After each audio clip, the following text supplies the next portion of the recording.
We are back in Baku for an exciting main event as we have Fiziev versus Torres, with the co-main event being Shara Bullet versus Michelle Pereira. Overall, a very exciting card. Some really good prospects coming into this. We have some exciting bouts and I'm excited to go over them. Make sure you guys like, comment, and subscribe. Let's go ahead and get right into the video.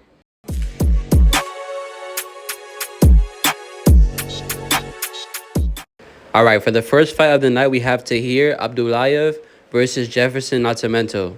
Both of these fighters are taking this fight on short notice. As you can see, the fight is at 170, where Tahir is naturally at 170, but Nasamento is actually a 155er. I mean, initially, whenever he did start his career, he did start at 170, but it's been a really long time since he did make the weight at 170. But overall, for the pick, I am going to go ahead and pick Tahir. The reason why is because I think he's more of the aggressive fighter here. He's the natural 170er. Now, overall, they are the same height, and they kind of have, like, the same type of build, I guess you could say. But overall, Tahir is the more filled in guy here, I guess you can say. I did look through him and do some research and things like that, and he actually has been training at American Top Team. He's been training there since, April. I think he came to America in April and been in California since. So he's been training in there, getting some good rounds in with some good guys out there. He's a wild guy. He likes to push forward sometimes, get some takedowns, get some control time. He likes to entertain the crowd. This guy's a really entertaining guy. And Nascimento also, he's a pretty decent fighter. My thing with Nascimento is that, we do have some very recent tape on him where he did fight an aggressive guy at 155. And in that fight, he was on the back foot a lot. That fight was a 5-round fight for the title in LFA. He was fighting a guy that had all first-round finishes, so he never really had experience going past the first round. And for 3 rounds of that fight, honestly, Nascimento was losing until he came back and got a body kick in the 4th round and was able to, damage the guy and get him to quit the fight. But if it wasn't for that body kick in the 4th round, honestly, Nascimento, if it was a 3-round fight, he would have lost that fight. Nascimento in that fight was on the back foot a lot, kind of using the bicycle, running around the cage a lot, running away from the power. And he got dropped super bad in the 3rd round and almost finished. So with Tahir, putting dedication into the game, training with guys at Team Alpha Male, and I seen he traveled a lot and trained with a lot of different guys. I even seen him in the corner of Renee Fakardinov whenever he was fighting Alexander Gustafsson. So, I mean, he's been around some good guys. I think this is a good spot for the hometown guy to get a win in the first fight of the night. Initially, I wanted to pick Nascimento, but overall, I just think Tahir is more ready for this fight. Even though he's taking it on short notice as well, he has been preparing for a fight. So, I mean, I think he's ready to go. Nascimento also makes a mistake where sometimes when he goes for offensive takedowns, he ends up landing on the bottom. And here, if he lands on the bottom, I feel like he's going to get stuck there. Tahir does have some submission threats. Not saying he's going to submit him, but overall, I think he gets enough top control to win this fight. And he'll be more aggressive. We don't have lines on this fight yet, but I'm interested to see where it's at. I see it on Kalshi that Nascimento is the slight favorite because that's the only place that really has odds right now. But we'll see throughout the week where it goes, and we'll go over that on the recap for the weigh-ins. So next up, we have Begzat Almakhan versus John Masamoto. 2 guys that are yet to beat high-level fighters in the UFC, but overall, 2 promising prospects in the UFC. Both have some really good talent, and both overall are pretty good fighters. Now, for this fight, I am going to slightly lean towards Begzat Almakhan. I think Begzat Almakhan has some pretty good boxing, and G Masamoto does struggle against boxers. Overall, whenever it came down to the losses for Begzat, it was, of course, against Alexander Topuria and then to, Umar Nurmagomedov. 2 really good prospects coming into the UFC. So one thing that Gene Masamoto is going to try to take advantage here in this fight is going to be the offensive takedowns. Of course, he's going to want to get this fight down to the ground and kind of slow down Begzat. The thing with Begzat is that he is very explosive when it comes down to getting takedowns. And the thing is that whenever it came down to the fight with Alexander Topuria and also Umar Nurmagomedov, both guys are really good at getting takedowns off of the cage. Gene Masamoto kind of really relies on the cage to get down his takedowns, and I feel like against the cage, he's not going to be able to get Begzat down because he's going to be able to outstrength him there. Begzat is very explosive, has 10 knockouts out of his 12 wins. He does have elite footwork. He's very good at getting his back off the cage, and like I said, that's what Gene Masamoto is going to want to do here. When it comes down to being on the feet, I feel like Begzat's going to land more damage. In all of Gene Masamoto's fights, you see him at the end, even against like Miles Johns, Rob Font, fights like that. where guys are pushing forward and boxing him up, he wears a lot of damage on his face. I really wouldn't be surprised if G Masamoto does get caught here and does get clipped. Overall, it's kind of hard to say that he gets knocked out because he has shown to have some good recovery. But Begzat does have a powerful uppercut, and he can definitely land that and knock out G Masamoto. I mean, just because you haven't got knocked out doesn't mean you can't get knocked out. So overall, too, I feel like even if it goes down to the decision, G Masamoto recently has had very close fights. I believe 3 of his last fights are by split decision. And of course, you know, he's lost some and he's won some. And even against Miles Jones, honestly, I think he lost that fight. I feel like Begzat can separate himself in this fight, get some punches going off, land some damage on G Masamoto, and either get it on the scorecards or land a knockout here and be the first one to knock out G Masamoto. We can see the odds here, you know, that Begzat's at plus 130. I like the plus money next to his name. I think Begzat has enough, you know, takedown defense, footwork, and also aggressive pressure to beat a guy like G Masamoto. So give me Begzat here. I definitely don't count out Gene, and I think that this is a winnable fight for him if he ends up being the more stronger guy here. But I don't think that's the case coming into this fight. He's going to have to do what Umar Magomedov did or do what Alexander Topuria did and just get all offensive takedowns, be able to hold him down, be able to slug it out on the field with him and be the more aggressive and stronger guy. I just feel like overall that's not what's going to happen here. I feel like Begzat's definitely live here as the underdog. So give me him with plus money next to his name, and I like him in this fight. All right, so next up we have a short notice fill-in. We have Danil Donchenko versus Theodore Bergin. And here in this fight, Theodore is, of course, filling in for Alexander Gustafsson. And he's another Swedish fighter coming into this fight. So overall, you know, I am, of course, going to pick Danil Donchenko. Now, Theodore is a finisher. He has all his wins by finish. Whenever he goes to decision, which was twice, he has lost. So he's not really a good, like, minute winner, but overall, he's a pretty good finisher. I just feel like the pressure and the power of Danil is going to be too much for a guy like Theodore. He hasn't really faced a threat like Danil. All the guys that he's faced are pretty low level. And Danil's a guy that went through the Ultimate Fighter and fought some tough tests there. And I mean, he's a pretty good fighter, has a good chin. People are probably counting him out on getting a knockout here because this guy hasn't been knocked out before. And also he wasn't able to knock out Alex Morono. But I feel like this is definitely a spot where he can definitely catch him here.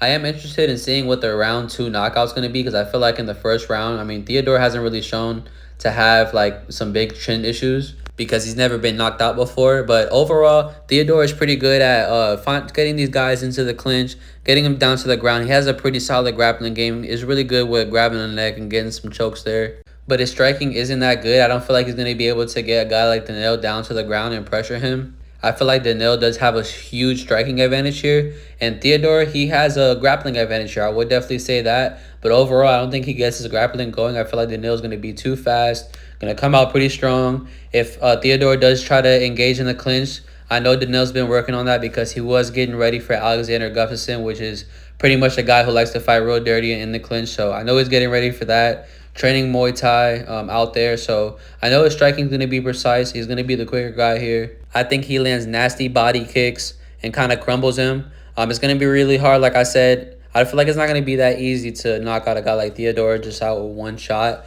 I feel like overall, Danil's going to probably catch him with a body shot and be able to like turn him up there and finish him with some punches. So I'm going body shot to punches for the knockout for Danil.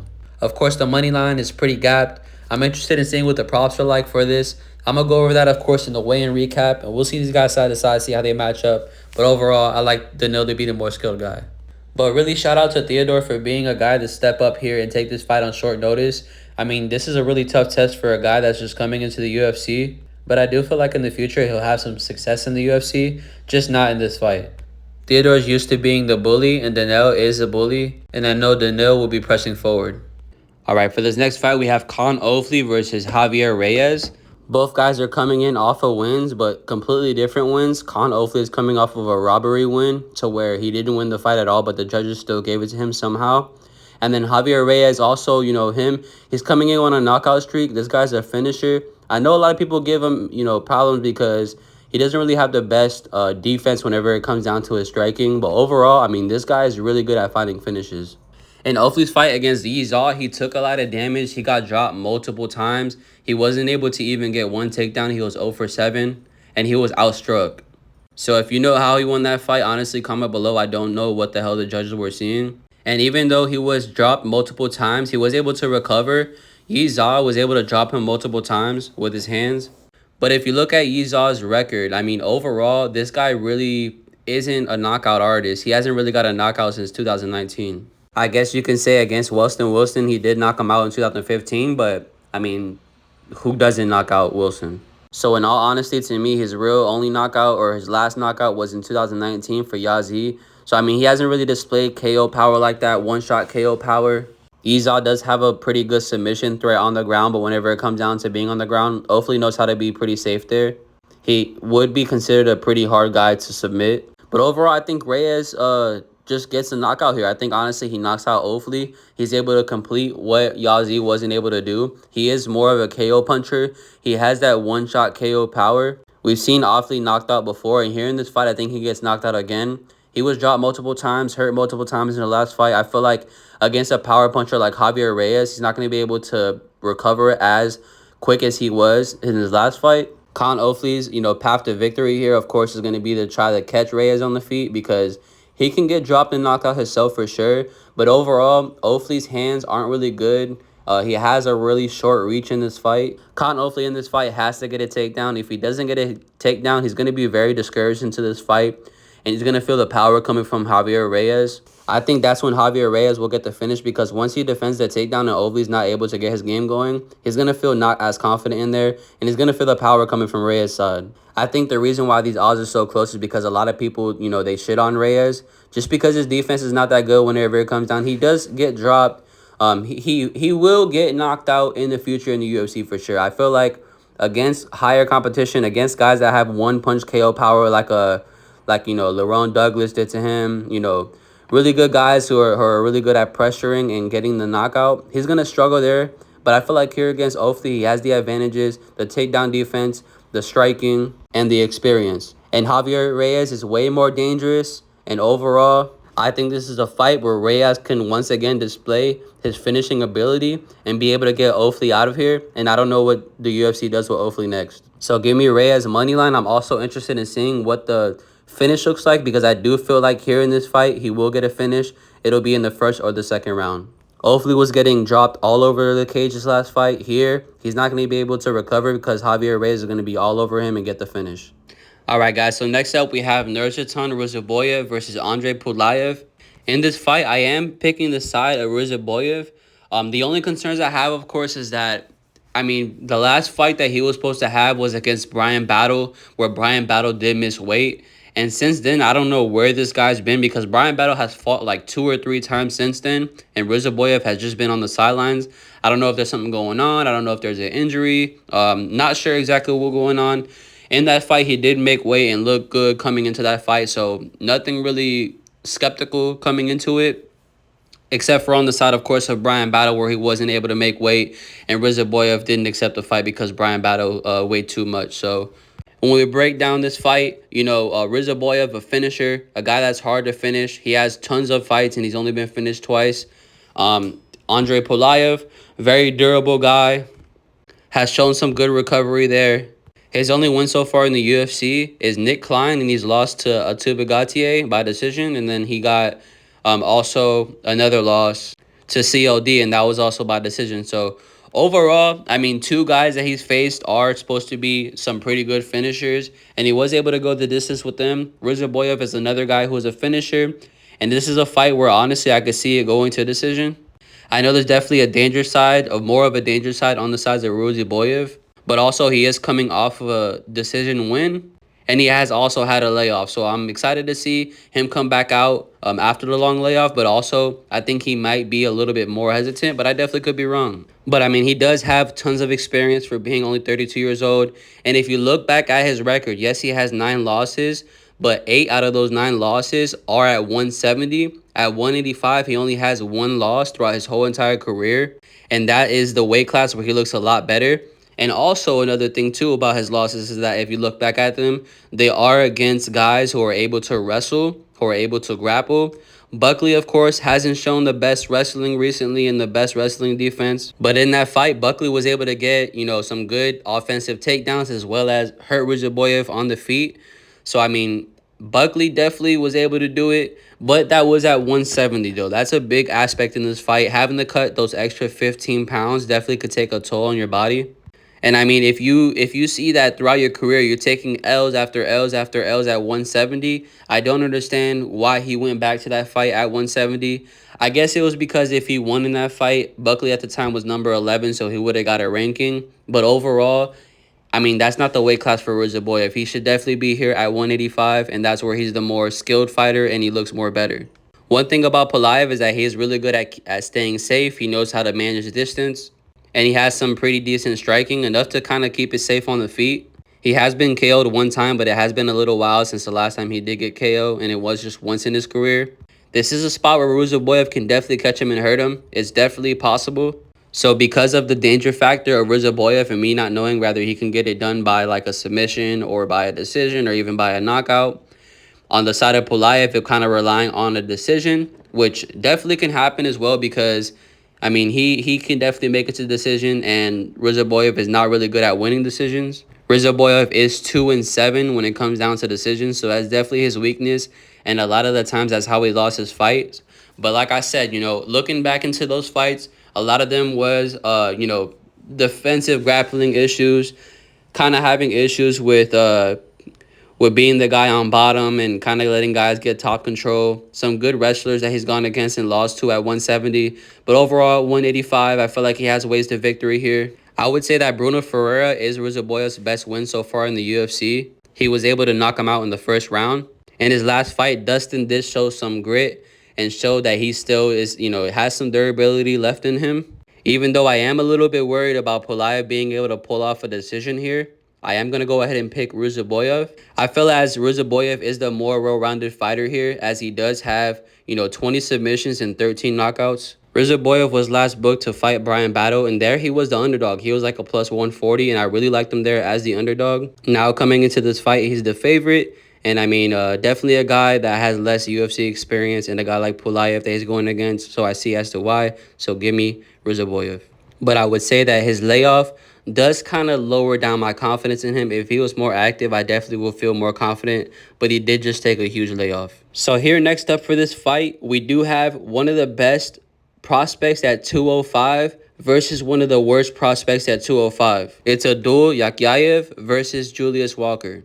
Pretty straightforward fight here. Overall, Julius Walker is going to get finished here. He's going to get dog walked by a guy like Yakyayev. Yakyayev is definitely too explosive. He has an advantage whenever it comes down to being on the feet and on the ground. Julius Walker hasn't displayed any type of threat so far in the UFC level. And I feel like overall Yakyayev is just a better all-around fighter. Here, he gets the finish pretty relatively easy, whether it's in the first or the second. I feel more of it being in the first, of course, because he is a first-round finisher. Does also have experience with going the distance, but overall, this is a fight I don't feel like will go to the distance. I feel like he'll be easily able to dispose of a guy like Julius Walker, and I think that Julius Walker may get his walking papers here. Julius Walker's only win in the UFC is Rafael Sacerda by decision. That'll tell you enough. This guy does not have any type of threat whenever it comes down to being against a guy like Yakyayev, and he will definitely get it done. I feel like in the regional scenes, Julius Walker, of course, looked way better, but in the UFC level, he's just not UFC level. Respect to Julius for taking this fight and, you know, knowing exactly what this is, but overall, he's going to get smoked here in this fight. Give me Yakyayev, and I have most confidence. So next up, we have a debuting fighter here. It's Firman Hazanov versus Eric Nolan. Now, Firman, he is from ATT. He does train out in Miami over here in Florida. Eric Nolan out in New Jersey training. I mean, overall, Farman's going to want to bring the pressure. He's going to want to take him down. He's going to spam takedowns. He might act like he's going to engage in the striking, but overall, he knows that he's going to have to go in immediately for a strike because Eric Nolan does have some power and he possesses some good power. So, I mean, overall, Firman's going to want to push the pressure, get him down. Eric Nolan, if he's able to keep it up on the feet, he definitely could win this fight. Now, overall, I think what's going to happen is I think that Farman is going to be able to get those takedowns.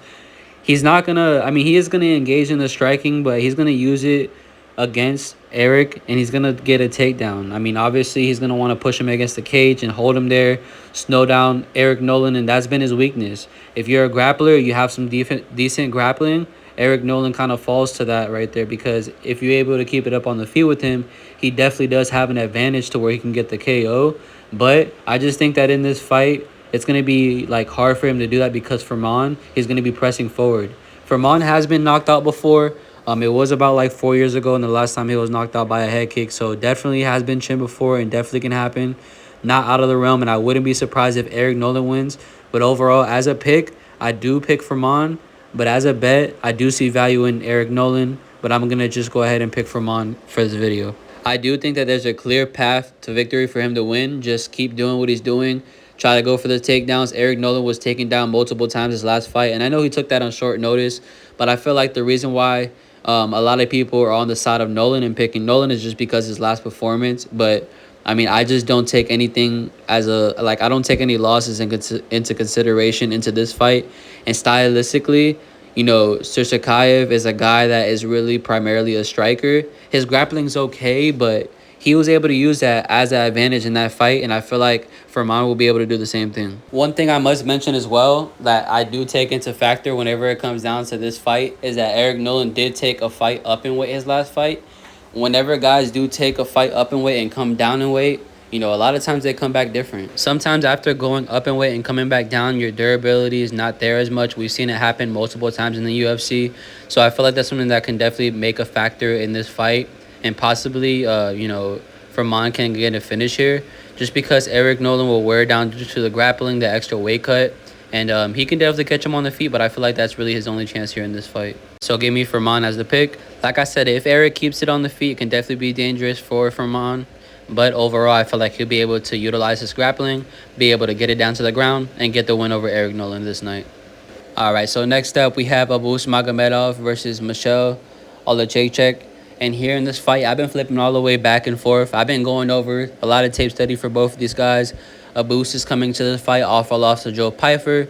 And then Michel did have that, you know, fight of the night performance versus Marc-Andre Barrio. So, I mean, in that fight, he was able to go 3 rounds, show 3 power for all 3 rounds.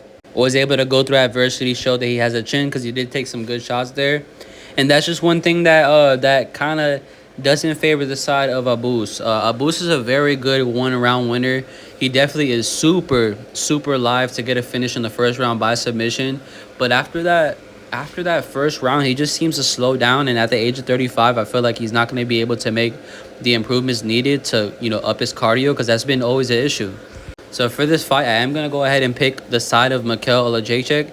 The reason why is because he has shown to be more durable. He has shown that he can throw power for all 3 rounds. Abus did get a good 3rd round submission of Bruno Ferreira. But Bruno Ferreira is also a guy who tends to slow down in the later rounds. Like I said, you know, huge gap in the grappling here. For Abus, he definitely has the way more advanced grappling. Michel has lost 6 of his 9 losses by submission, so definitely a path to victory there. And I mean, he does look great in the first round against Joe Pyfer. He was able to dominate Joe Pyfer in that first round and made him look completely bad, even though Joe Pyfer was saying that in that fight he wasn't really feeling himself in the beginning. But that's neither here or there. Overall, Michel Olajaychek, he does rip clean body shots.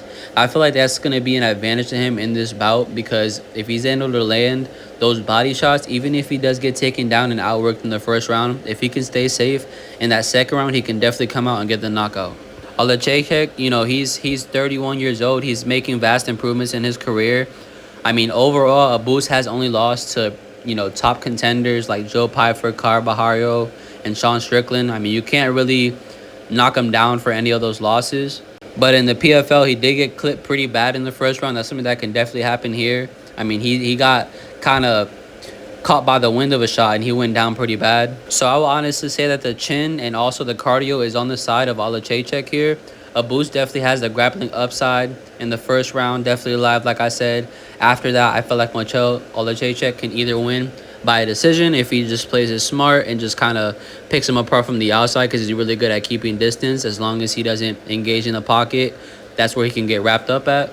Kind of come in and out of Abus's range. Abus is in Thailand working on his striking, And Mikhail Jacek, he's in fighting nerds working on his grappling. So both these guys are working on their weaknesses, I would say, the weakness of their aspect. But overall, I feel like Mikhail Jacek, he's coming in as the younger guy, making more improvements. He's going to come in, after a big battle versus Marc-Andre Barrios where he got tested more than expected.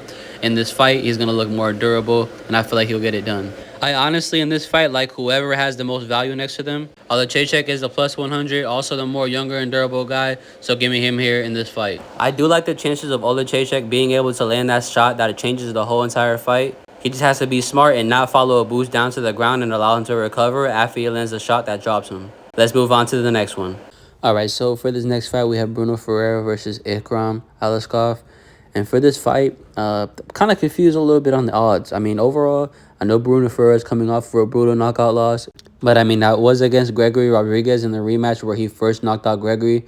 And, I mean, Gregory could knock out anybody in this division. He has some power in his hands. And, I mean, overall, if you look at Ikram's record, I mean, who has this guy faced and who has this guy beat? I guess you can say Jung Young Park is his best win. But, I mean, Jung Young Park went to split decision with Brad Tavares. So, I mean, that just goes to show he's not really dangerous. And before Jung Young Park won a decision to Brad Tavares, he lost the decision to Andre Muniz, which is a complete trash can. So I don't even consider that to be, I mean, a good win. That's a pretty decent win, but not nothing so crazy. And I mean, this guy got super lucky. He was supposed to fight Paulo Costa, Fluffy. He was supposed to fight Imavov. And also, this is a rescheduled bout because he also was supposed to fight Bruno Ferreira. But every single time he fights or gets a fight against a guy who's higher level, somehow, some way, he either gets withdrawal from the fight or pulls out of the fight and always tries to find a way to fight the lesser competition. Here in this fight, if he actually shows up, I feel like this is a fight where he can definitely get knocked out by Bruno Ferreira because that's the way, honestly, to beat him. 2 of his losses do come by knockout. Bruno Ferreira is susceptible to getting finished as well because all of his losses are by finish as well. So both guys are very likable to get finished. But Ikram does not have that one-punch KO power. I believe that will threat Bruno Ferreira in this fight. Bruno Ferreira is coming into this fight, again, in very good shape. His last fight, he came into very good shape and unfortunately got knocked out. But I just feel like that was a very unfortunate, KO for him. Because in that fight, coming to that fight, he's looking very good, very confident, into the best shape he's ever looked in.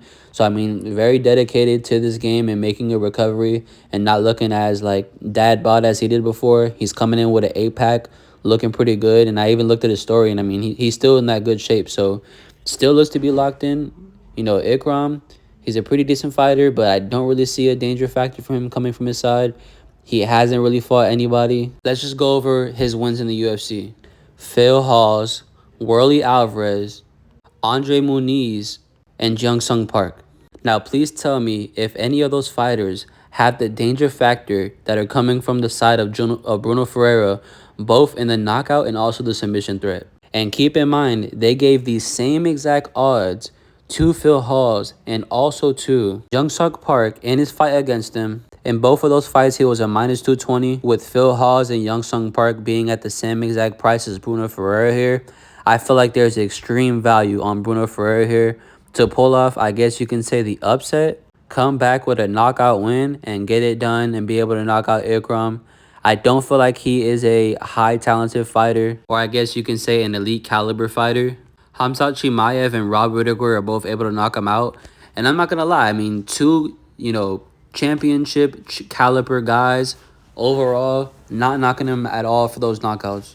So overall, I mean, he only has lost to championship caliber fighters, but also I feel like those were the only real times that danger was really coming his way. So give me Bruno. I really love him as the underdog here coming into this fight. I feel like there's extreme value on him coming into this fight. Of course, in this fight, Ikram's path to victory is going to be the grappling. He's going to want to engage there and kind of stay top heavy, try to stay safe on top into this fight. That's definitely a plan that he can have success in coming into this fight. But overall, I think there's way more danger coming from the side of Bruno Ferreira. So I really like him here in this spot. Red flag is that he's coming off of a bad KO loss. If Ikram is able to pull off a quick finish here, I would be very surprised. But you never know what happens in this game. All right, next up we have Asul Amabayev versus Charles Johnson. Huge fan of Charles Johnson. This guy trains out of the gym that's about 30 minutes away from my house. I've gotten to speak to him a couple of times on Instagram. He likes to interact with the fans, and he's a very outgoing guy, very positive guy, and he takes those losses on the chin. My only problem here is that he is kind of on and off. Right now, he's hasn't consistently got a win in a couple of fights. He's kind of win loss, win loss. And I mean, the way to beat him is get ahead of him in the first 2 rounds, bring pressure, be fresh. His main thing, I would say, is that 3rd round cardio. This guy definitely would be a good 5-round fighter because in the 3rd round, he comes out very fresh. And surprisingly, Asu has only been finished twice, and both times were by knockout in the 3rd round. So definitely a path to victory of Charles Johnson there. That's 100% a chance. If those odds are crazy, that's something that I'll definitely, take a look at betting a little bit of money on. But overall, I just feel like the pressure from Asu is going to be able to take down Charles Johnson. He's going to be able to kind of hold him against the cage, slow down the fight. I think that overall it's going to be kind of a frustrating fight. It's not going to be as entertaining because Charles Johnson won't be able to get his hands going unless he's able to sprawl pretty good and get off of the cage and get away from the attacks of Asu Amabayev. I feel like it's going to be hard for Charles Johnson to win a decision here because, Asu Amabayev is a decision merchant, very good at winning decision, only has 1 loss by decision and has 10 wins by decision, with majority of them being by unanimous decision. So this guy knows how to win the fights, get at least the first 2 rounds done. He kind of does slow down in the 3rd round. We've seen that happen a couple of times. But we also seen him snatch up a clean submission on Alex Perez in the 3rd. I do hope that Asu tires out and Charles Johnson is able to catch him here because overall, I am rooting for Charles Johnson. I really hope that he wins. And, I really hope that he pulls it off as an underdog. Once again, I've cashed him as an underdog a couple of times. So like I said, just for the heck of it, might have to throw a little bit on Charles Johnson. But overall, for a pick, I'm going to pick Asu Amabayev.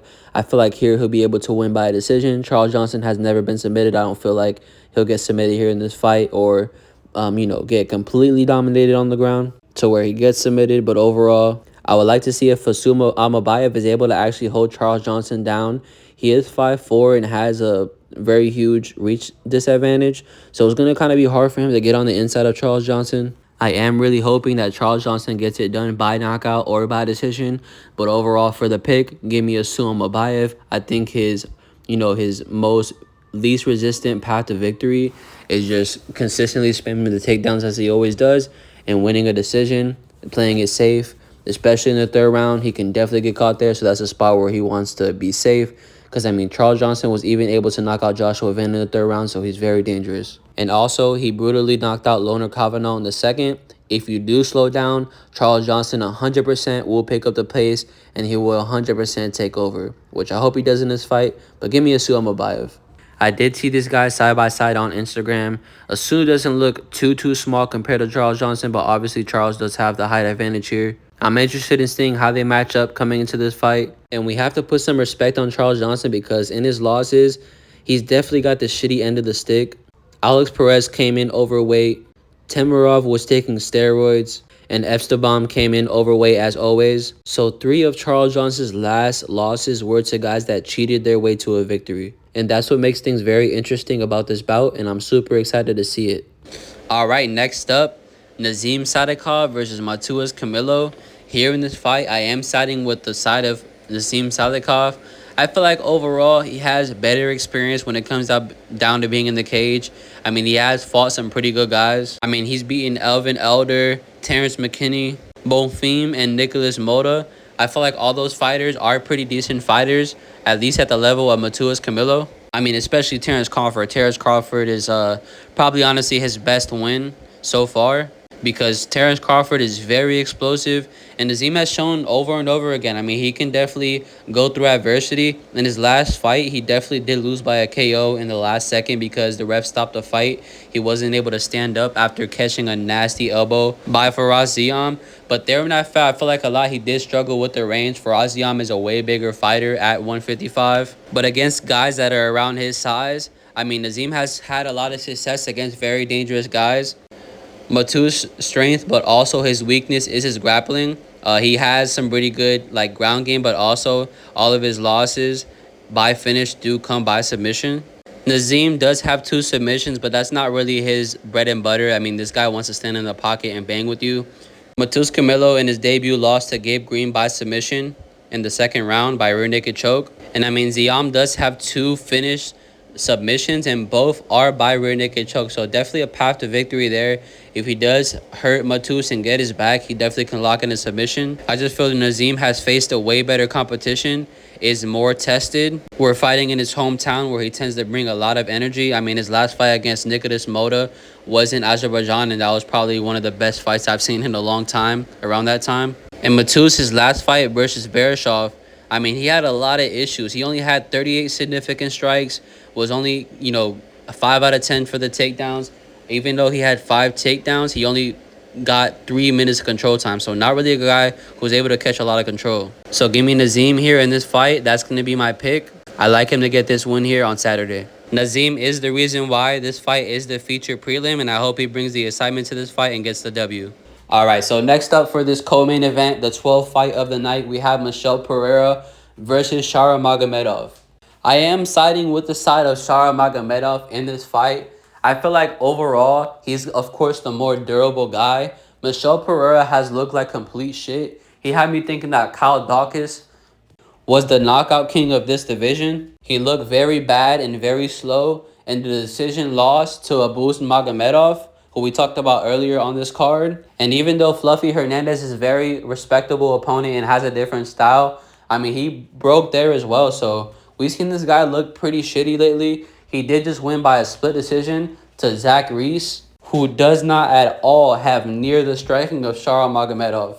I feel like this is an easy spot for Shara Magomedov to pick apart Pereira. Of course, Pereira will have a slight grappling advantage, but I have seen that Shara Magomedov has been recently participating in grappling events. I mean, he went against Armin Sarukian to where there was a draw with no submission, and also Edson Barboza. And I know we're talking about a lightweight and a featherweight, but I just like to see him at least getting that work in and learning new things in the grappling, because overall, that's going to be his hole in the game. If he does go against a guy who's able to, close the distance on him, getting down to the ground, that's where he's definitely going to have some struggles. But I don't feel like Michel has that for 3 rounds. Michel does have some really impressive first round finishes where he was looking pretty amazing, but I just don't know what happened. I know some things were happening in his personal life and he was put on blast on the media, but I mean, overall, he does have 14 losses already, so a very beatable guy. Shara Magomedov, 16-1, his only loss coming to Michael Venom Page, where that's a very hard stylistic matchup for him. A guy who does what he does, but, on a different level. I feel like Michel Pereira has to get a finish to win this fight, but I do feel pretty confident that Shara Magomedov is able to stay safe,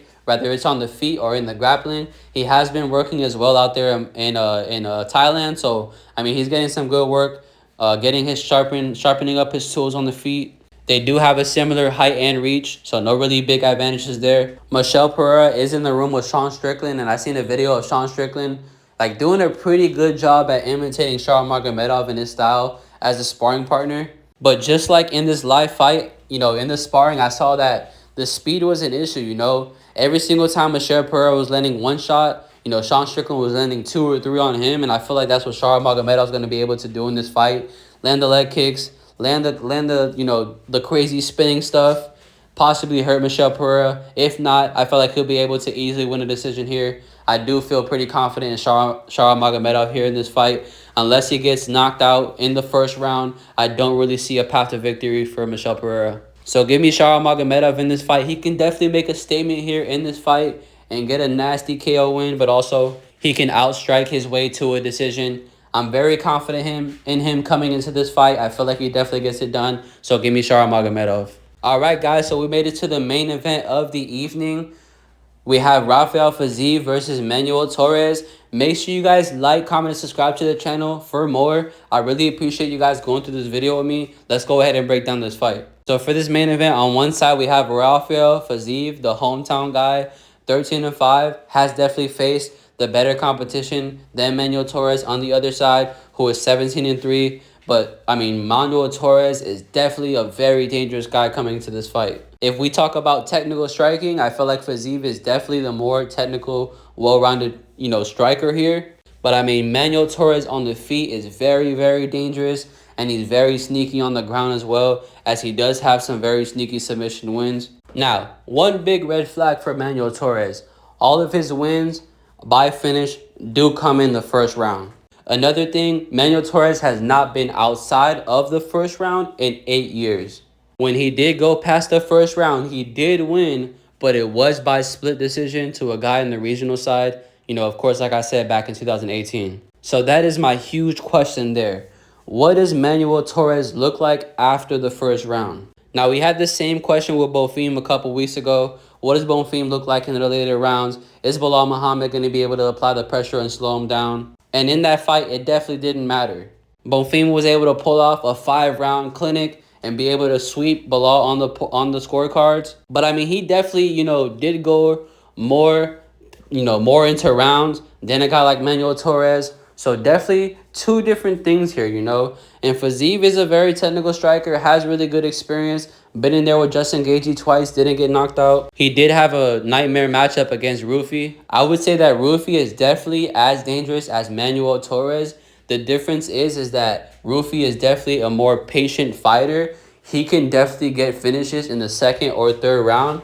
As to Manuel Torres, all of his wins are in the first round. And at the end of the day, this is a 5-round main event for this card. Now, on the side of Fiziev, my concern with him is that 3 out of his 5 losses do come by knockout. So this guy definitely has a chance of being knocked out, especially early when, Manuel Torres is fresh. Or I wouldn't even be surprised by a submission. On the side of Fiziev, he definitely is the veteran coming into this fight, but also he hasn't fought a guy as dangerous in the first round as Manuel Torres. It's crazy now to think that Fiziev was favorited against Rufi, and I mean, the odds were just about the same, and Rufi pretty much went in there and destroyed him. But here's what I think Fiziev does. I think that he's able to get a takedown in the first round and kind of slow down Manuel Torres, as Manuel Torres does come out very hot. This is a fight I don't see making it to the final bell, but it is a fight where I can see Fiziev definitely taking over as the fight goes. I mean, this guy's been in the cage 6 rounds with Justin Gaethje. That definitely has to mean something. He was able to pass the test against, Baja Mendez,